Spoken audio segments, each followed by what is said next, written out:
Salam alaikum, Monsieur le Président, Messieurs les ministres, honorables députés, chers collègues, maa ngi leen di nuyu. Dëgg ngeen bëgg a xam, wante ñun tamit dëgg lañ bëgg a xam.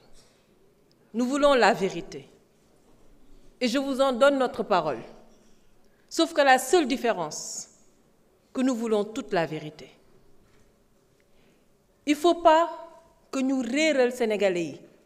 Parce que ñoo yore seen baat ay divergence am na manque d'incompréhension bu réel bu sincère am na ci lii nga xamante ne ñu ngi ko bëgg a def mais lu ko waral ñàkk a diisoo ñàkk a waxtaan ak ñàkk a expliquer lu leer lu sénégalais yi mën a nangu moo ko waral parce que nit dina nekk ci dëgg nit dina nekk ci dëgg wax li mu bëgg mais leeralu ko nit ñi opposé wu ci te dafa mel ni loolu dinañu dal ci biir assemblée ku boom Baye Cheikh Diop man mii dama ko bëgg a xam qui a tué Cheikh Koli Moussa Dramé Sadio Camara pourquoi ngeen xalaat ne ñun bëgguñu ko xam qui a torturé Pape Abdoulaye Touré dañ ko bëgg a xam qui a tué le gendarme on veut savoir. Qui a tué le policier? On veut savoir. Mais nous avons également le droit de vouloir savoir qui a brûlé le terre. Qui a brûlé notre BRT? Am nañ ci droit. Il faut être des démocrates jusqu'au bout. La justice, oui, mais la justice pour tout le monde. Et cette justice, elle ne doit pas être sélective. Vous savez, li ñu war a moytu dafa am loo xamante ne dañ ko xeex yéen ngeen jiitu ci xeex bi ba yàlla jël nguur jox leen ko li jara moytu man ku ma xam nga ne du ma tontonte ndaxte dama silvissé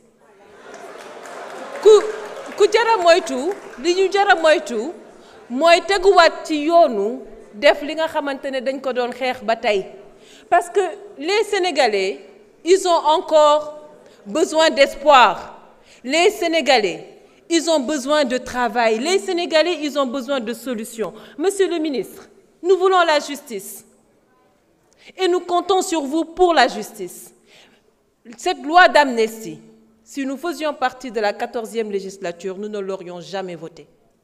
Et nous sommes contre cette loi d'amnistie. Et si aujourd'hui, le débat était l'abrogation ou non de cette loi d'amnistie, vous comprendrez beaucoup mieux nos postures et nos positions. Mais là n'est pas la question. On veut aujourd'hui interpréter une loi d'amnistie. Et une interprétation ne devrait pas avoir une vocation à modifier, ni à rajouter. Elle doit clarifier.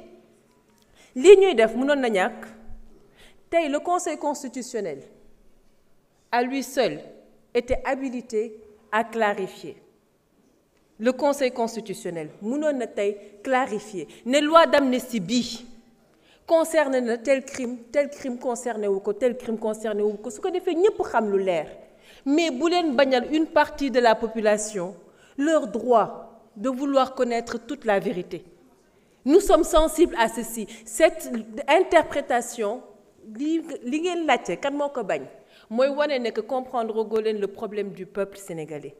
La majorité sont en train de se demander pourquoi eux non plus n'ont pas droit à la justice. Pourquoi eux non plus n'ont pas droit à la vérité. Moo tax Sénégalais yi ginnaaw bi ñu bëggee seen dëgg bëgg justice bëgg jàmm bëgg baalante loolu tamit dëgg la. Vous savez, en Afrique du Sud, ils l'ont fait. Mu tuddoon vérité et réconciliation.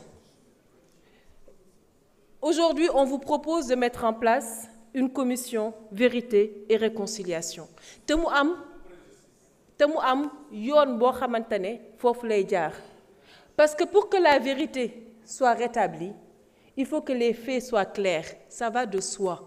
Il faut que des enquêtes soient menées mais sur tous les faits ku nekk xam fi nga féete loolu mooy li ñu bëgg mais sur tous les faits. Et ensuite on parle de réconciliation.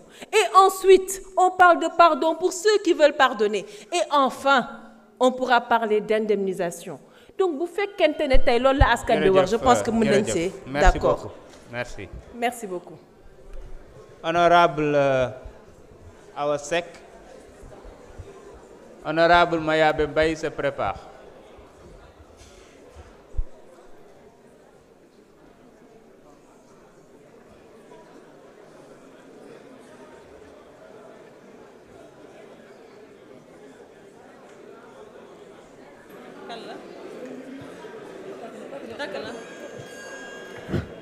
Assalamu alaikum wa rahmatullah. Merci Monsieur le Président.